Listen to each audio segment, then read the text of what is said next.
Donc, pour conclure, la véracité d'une prophétie, mais aussi l'interprétation, donc la correction de son interprétation, est tellement importante, même vitale pour nous, les chrétiens, que nous allons encore prendre quelques conseils supplémentaires pour bien comprendre, en guise de conclusion, ce qui est important dans la prophétie. Et d'abord, de se poser la question de qui est glorifié au travers de cette prophétie.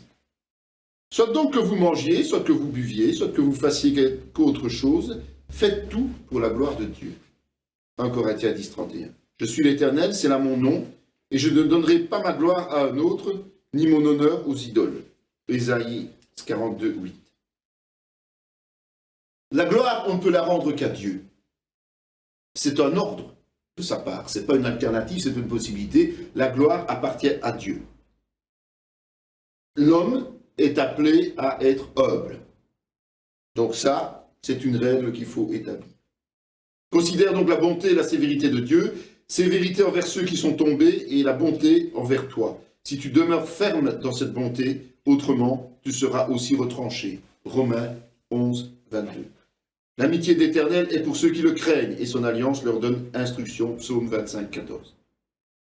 Donc, quand on veut prophétiser, quand on veut interpréter des prophéties, il est vital de se poser la question, est-ce que je crains réellement Dieu? Il faut faire attention parce que la crainte, elle naît de l'intimité que nous avons avec Dieu. La familiarité, elle, vient de l'orgueil. D'accord? La crainte, elle est liée à l'intimité. La vraie intimité, celle que nous avons dans nos prières, celle que nous avons quand nous étudions la Bible, celle que nous avons quand nous sommes dans le corps de Christ. Ça, c'est essentiel. Mais souvent, les chrétiens sont familiers avec Dieu parce que tout simplement, ils sont orgueilleux. Ils n'ont pas l'humilité nécessaire. Donc la gloire de Dieu, c'est la première chose, mais la deuxième, c'est quelle place est donnée à Jésus-Christ? Ayez en vous les sentiments qui étaient en Jésus-Christ, lequel, existant en forme de Dieu, n'a point regardé comme une proie arrachée d'être égal avec Dieu, mais s'est dépouillé lui-même en prenant une forme de serviteur, en devenant semblable aux hommes et ayant paru comme un simple homme, il s'est humilié lui-même, se rendant obéissant jusqu'à la mort, même jusqu'à la mort de la croix. C'est pourquoi aussi Dieu l'a souverainement élevé et lui a donné le nom qui est au-dessus de tout nom, afin qu'au nom de Jésus, tout genou fléchisse, dans les cieux et sur la terre et sous la terre, et que toute langue confesse que Jésus-Christ est Seigneur, à la gloire de Dieu le Père. Philippiens 2, 5, 11. Nous faisons connaître le mystère de sa volonté selon le bienveillant dessein qu'il avait formé en lui-même, pour le mettre à exécution lorsque les temps seraient accomplis, de réunir toutes choses en Christ, celles qui sont dans les cieux et celles qui sont sur la terre. Éphésiens 1, 9, 10.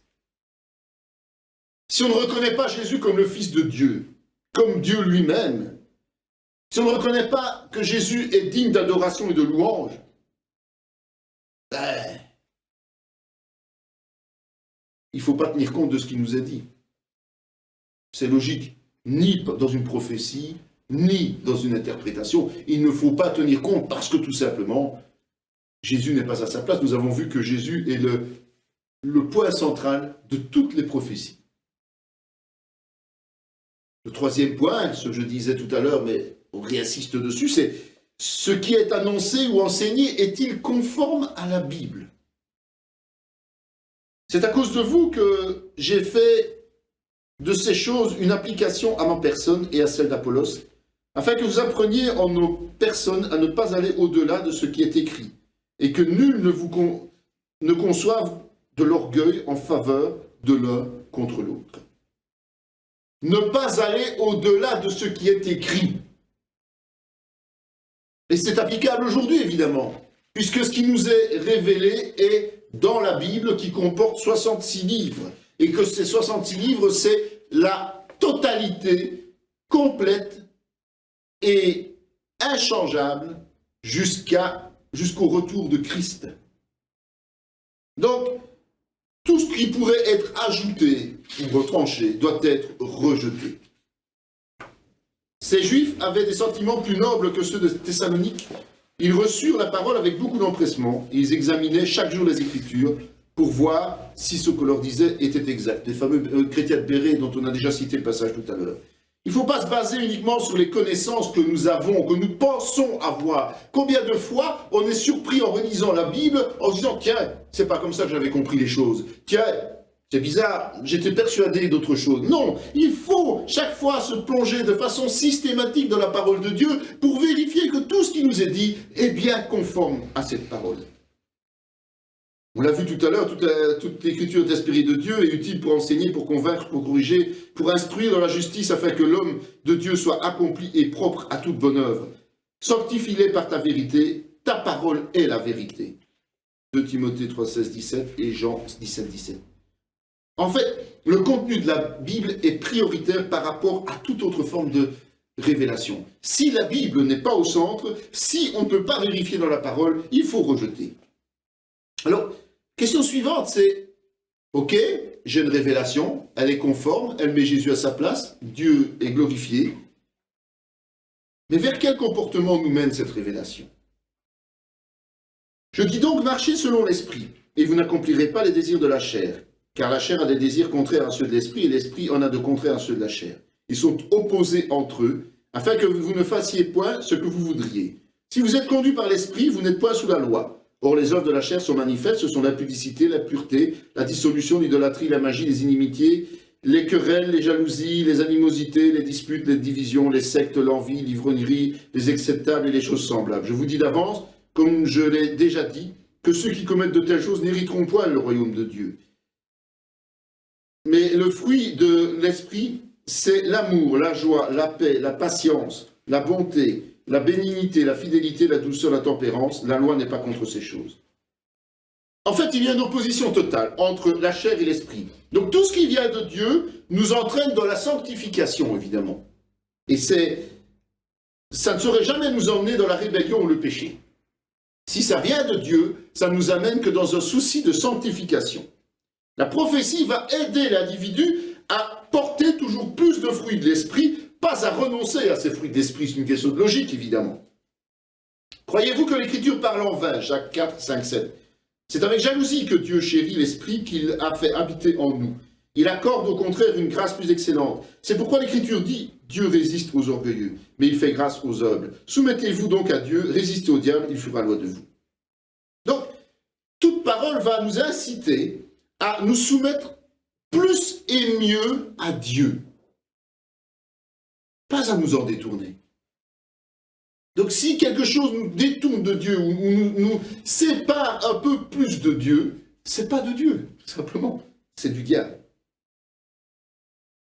Psaume 12, 3, 4 dit « On se dit des faussetés les uns aux autres, on a sur les lèvres des choses flatteuses, on parle avec un cœur double. » Luc 16, 15, Jésus leur dit « Vous cherchez à paraître juste devant les hommes, mais Dieu connaît vos cœurs, car ce qui est élevé parmi les hommes est une abomination devant Dieu. » Luc 6, 26, « Malheur lorsque tous les hommes diront du bien de vous, car c'est ainsi qu'agissait leur père à l'égard des faux prophètes. » Jude 1, 16, « Ce sont des gens qui murmurent, qui se plaignent de leur sort, qui marchent selon leur convoitise, qui ont à la bouche des paroles hautaines, qui admirent les personnes par motif d'intérêt. » Donc, toute parole qui aurait l'objectif de mettre en évidence les hommes, par la flatterie par exemple.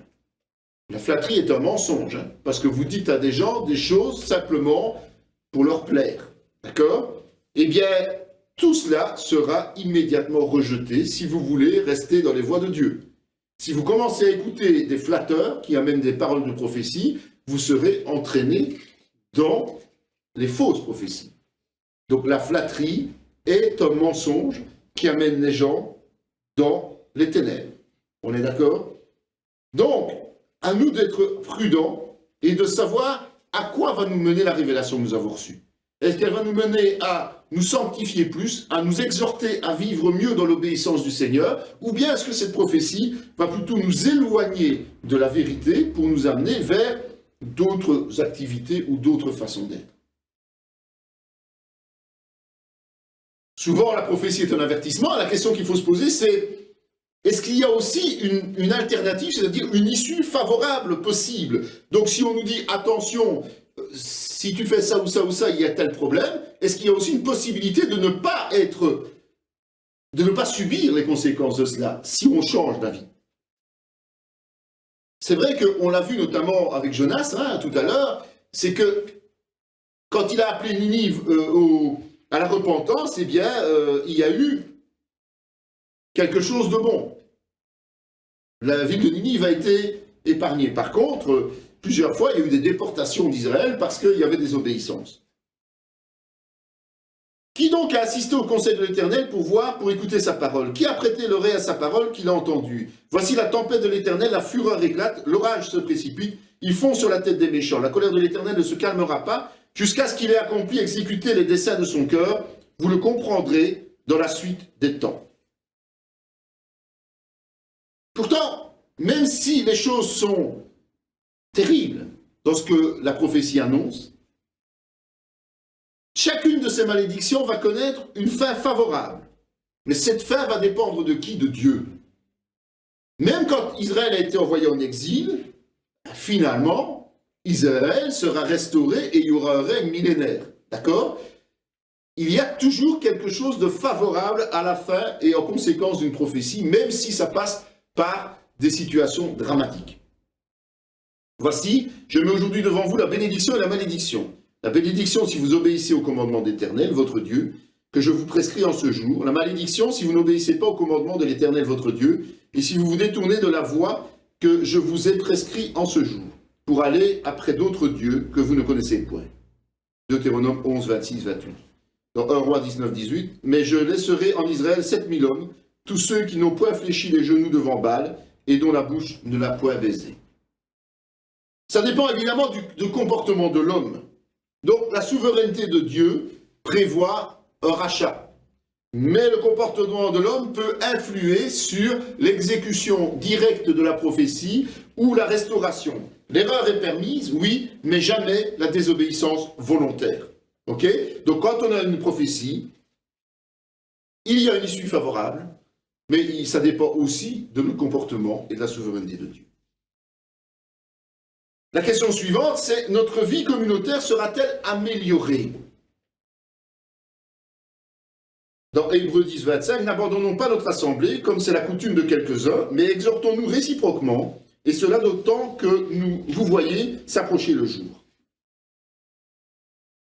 N'oublions jamais que la raison d'être du chrétien, c'est appartenir à l'Église universelle. Et comment appartient-on à l'Église universelle? C'est au travers du corps local, l'Église locale. Toute révélation qui amènerait une détérioration dans la relation fraternelle doit être considérée avec la plus grande prudence. Parce que le seul qui détienne toute la vérité, c'est Dieu. Et donc, tout le monde peut se tromper. Donc, si on reçoit une prophétie nous mettant en garde contre quelqu'un ou contre un agissement, soyons prudents. C'est ça que ça veut dire. Veillez à ce que nul ne se prive de la grâce de Dieu, à ce qu'aucune racine d'amertume poussant des rejetons ne produise du trouble, et que plusieurs n'en soient infectés, à ce qu'il n'y ait ni impudique ni profane comme Ésaü, et qui pour un mets vendit son droit d'aînesse. L'arme principale et privilégiée de Satan, c'est l'esprit de division. C'est la meilleure façon de faire tomber les serviteurs. C'est la meilleure façon de faire tomber les chrétiens.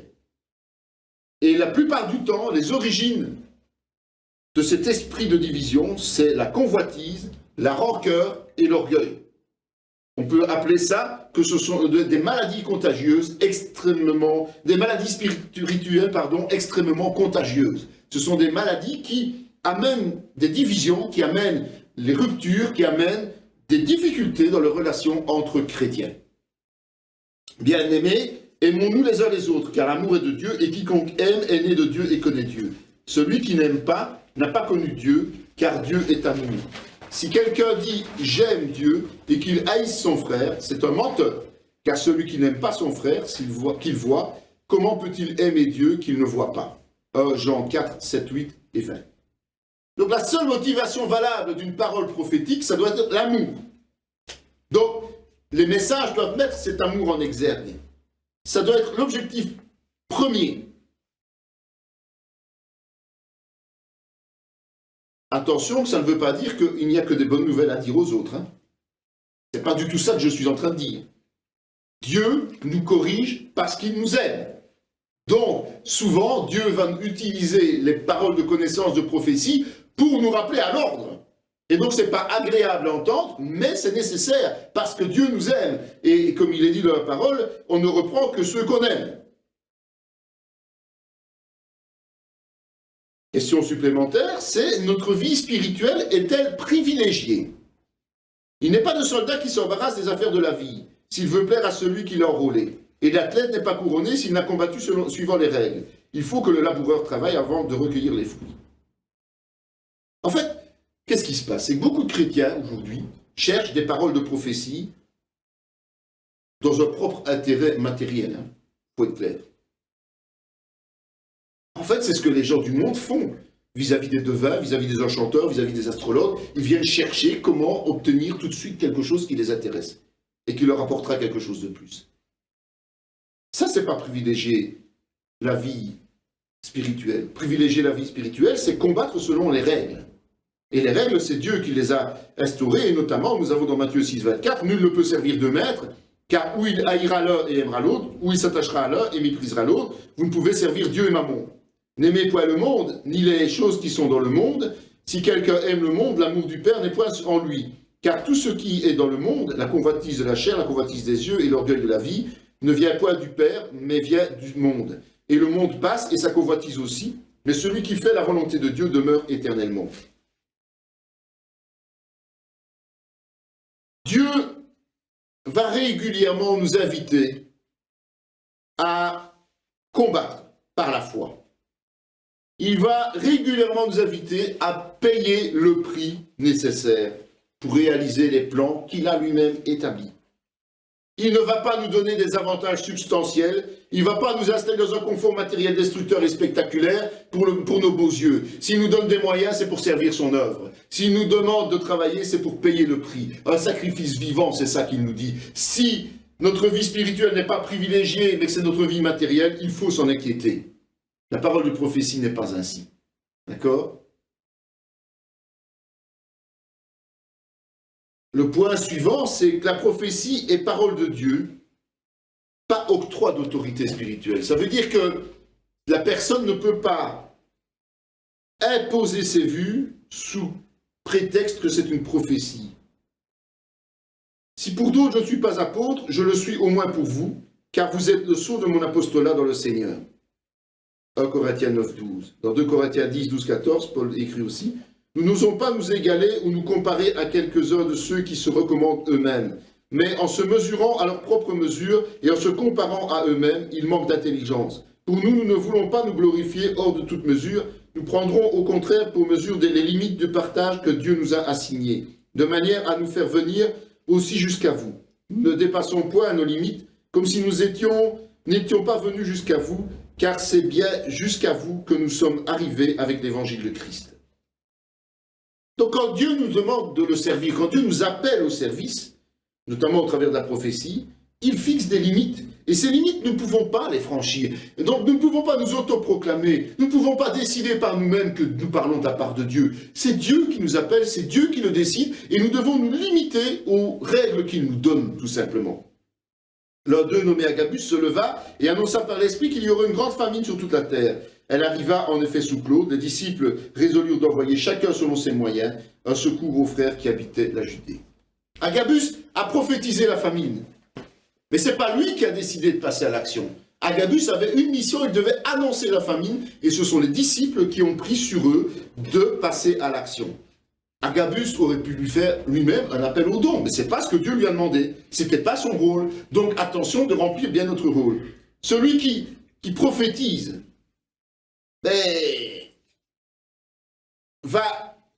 s'il concentre cette volonté de révéler et d'imposer les choses, eh bien, il risque de tomber dans un système de révélation auto-amorcée. C'est-à-dire qu'il va continuer à parler pour asseoir son autorité. Et peut-être qu'au début, il va parler de la part de Dieu, mais il va aussi accomplir ce que Dieu lui dit, alors que ce n'est pas à lui de le faire, c'est à d'autres.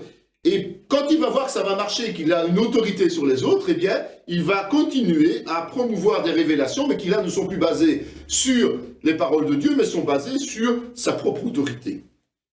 Il pourrait être tenté de confirmer une doctrine erronée, alors on rentre dans le système des sectes, de régler ses comptes, problème de vengeance, d'amertume, de rejeter ses adversaires, enfin tout ce que l'on veut. Le fait que d'autres appliquent, après avoir vérifié évidemment si la prophétie est valable, que d'autres appliquent la révélation, c'est une garantie pour la communauté, c'est-à-dire ce travail d'équipe. Dieu nous appelle à être en équipe. On a vu qu'il y avait 5 ministères, eh bien Dieu nous appelle à cela.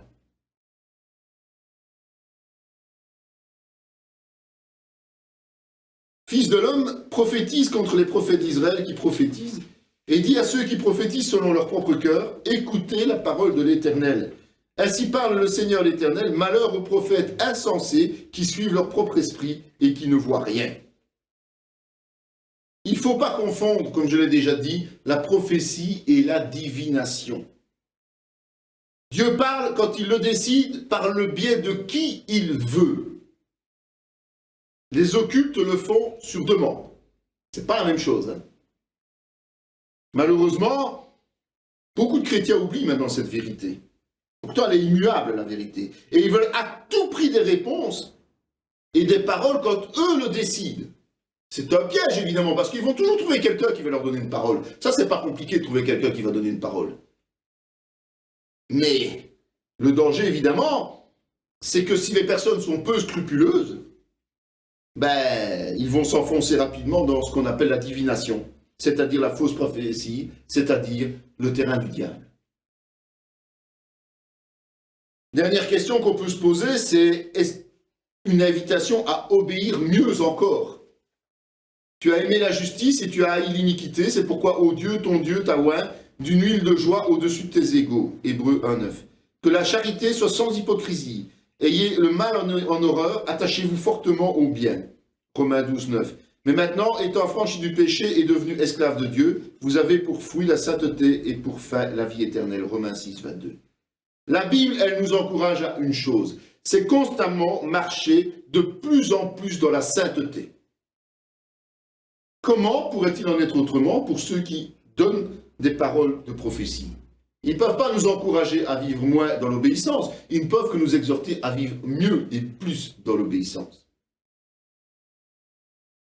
Donc, nous venons faire le tour de comprendre réellement si la prophétie que nous recevons est bien une prophétie ou bien est une fausse prophétie. C'est ça, il n'y a pas d'alternative, il n'y a pas de plus ou moins bonne et de plus ou moins mauvaise, il y a les bonnes et il y a les mauvaises. À nous de bien déterminer, de bien étudier pour être sûr que la prophétie qu'on nous donne est conforme à la parole. Et maintenant, on va faire un petit tour sur quelques exemples pour terminer ce chapitre sur les prophètes et les prophéties, sur des exemples de réalisation. Un premier exemple est une prophétie qui est accomplie. Jean est celui qui avait été annoncé par Ésaïe, le prophète, lorsqu'il dit « C'est ici la voix qui crie dans le désert, préparez le chemin du Seigneur, aplanissez ses sentiers. » Matthieu 3,3. Voilà, Matthieu fait référence à Ésaïe, chapitre 40, versets 3 à 5. Et manifestement, celui qui prépare le terrain, c'était Jean-Baptiste. Il est entré en action et la réalisation de cette prophétie est complète. C'est un exemple de parole révélée accomplie. Le deuxième exemple, c'est une prophétie biblique partiellement réalisée. C'est là que ça devient intéressant pour nous qui étudions l'eschatologie, c'est de se rendre compte que des prophéties bibliques sont partiellement réalisées et pas totalement réalisées. Une première partie accomplie, par exemple, on prend Luc 4, 16, 21. Il se rendit à Nazareth, où il avait été élevé. Selon sa coutume, il entra dans la synagogue le jour du sabbat. Il se leva pour faire la lecture et on lui remit le livre du prophète Ésaïe. L'ayant déroulé, il trouva l'endroit où il était écrit « L'Esprit du Seigneur est sur moi parce qu'il m'a oint pour annoncer une bonne nouvelle aux pauvres. Il m'a envoyé pour guérir ceux qui ont le cœur brisé, pour proclamer aux captifs la délivrance et aux aveugles le recouvrement de la vue, pour envoyer libres les opprimés, pour publier une année de grâce du Seigneur. Ensuite, il roula le livre, le remit au serviteur et s'assit. Tous ceux qui se trouvaient dans la synagogue avaient les regards fixés sur lui. Alors il commença à leur dire, « Aujourd'hui, cette parole de l'Écriture que vous venez d'entendre est accomplie. » Luc 4, 16, 21. Cette prophétie-là, elle se trouve au chapitre 61 du livre d'Ésaïe. Et comme l'affirme Jésus, elle est bien accomplie. Mais il y a quand même quelque chose d'important. C'est que quand Jésus a lu cette prophétie d'Ésaïe, il s'est arrêté à un point précis. En fait, il n'a pas lu tout le passage.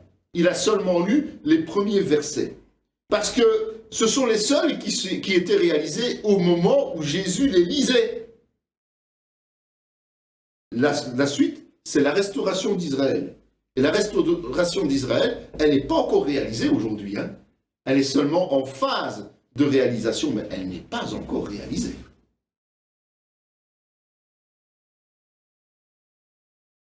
Une autre possibilité dans les accomplissements partiels, c'est une première réalisation de l'ensemble de la prophétie, mais qui doit encore se réaliser une seconde fois. C'est pourquoi, lorsque vous verrez l'abomination de la désolation dont a parlé le prophète Daniel, établie en lieu saint, que celui qui lit fasse attention. Matthieu 24, 15. En fait, que s'est-il passé? Eh bien, cet épisode-là s'est déjà déroulé dans l'histoire.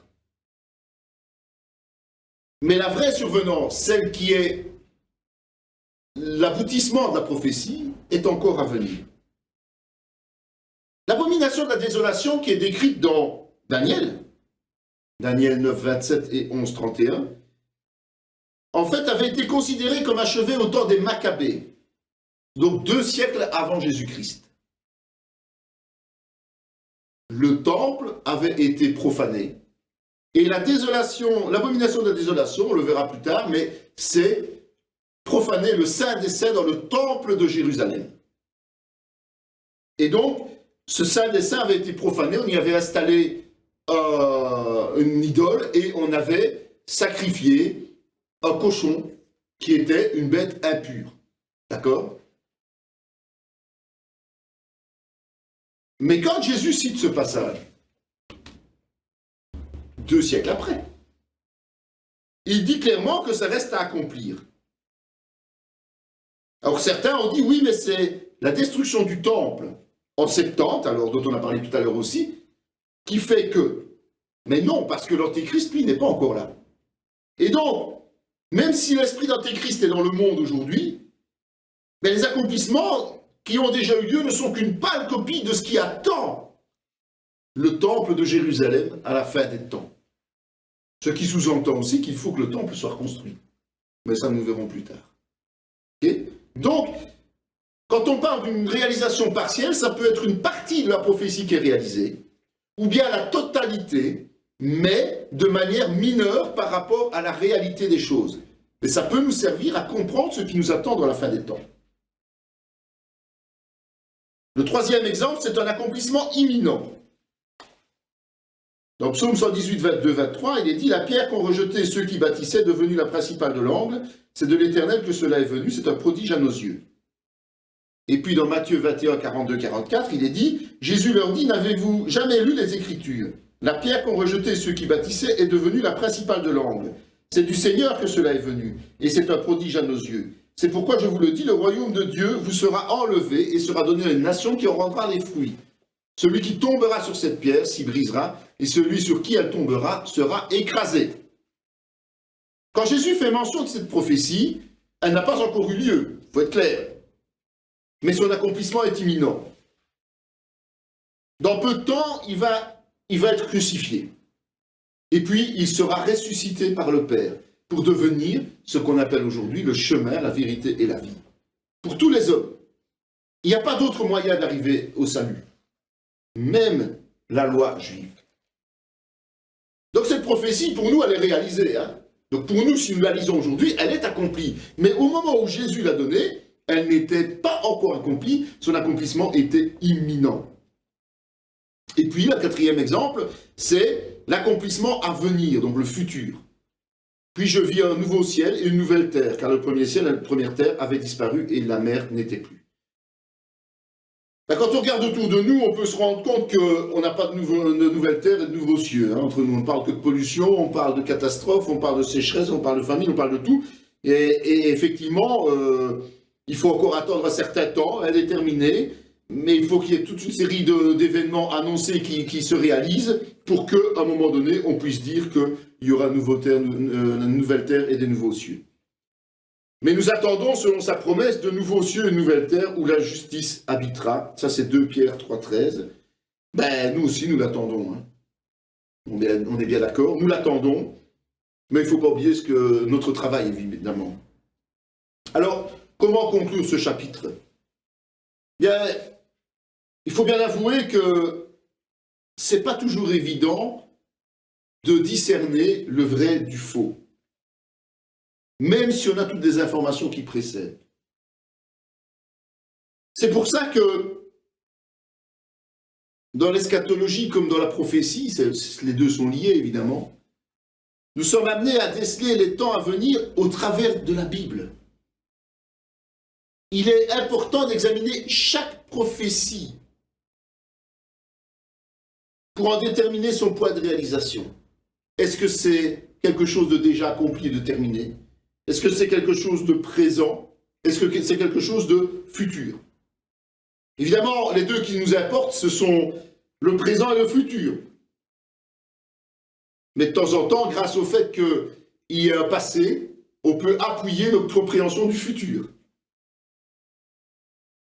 Moïse a dit, « Le Seigneur, votre Dieu, vous suscitera d'entre vos frères un prophète comme moi. Vous l'écouterez dans tout ce qu'il vous dira, et quiconque n'écoutera pas ce prophète sera exterminé du milieu du peuple. » Tous les prophètes qui ont successivement parlé, depuis Samuel, ont aussi annoncé ces jours-là. Vous êtes les fils des prophètes et de l'alliance que Dieu a traitée avec nos pères, en disant à Abraham, « Toutes les familles de la terre seront bénies en ta postérité. » C'est à vous, premièrement, que Dieu, ayant suscité son serviteur, l'a envoyé pour vous bénir, en détournant chacun de vous de ses iniquités. Acte 3, 22-26. Si nous prenons la peine d'examiner et d'écouter avec intelligence, avec l'esprit, eh bien, nous verrons que toutes les Écritures parlent bien de Jésus-Christ. Et si elles ne parlent pas de Jésus-Christ, c'est qu'elles ne sont pas des vraies prophéties.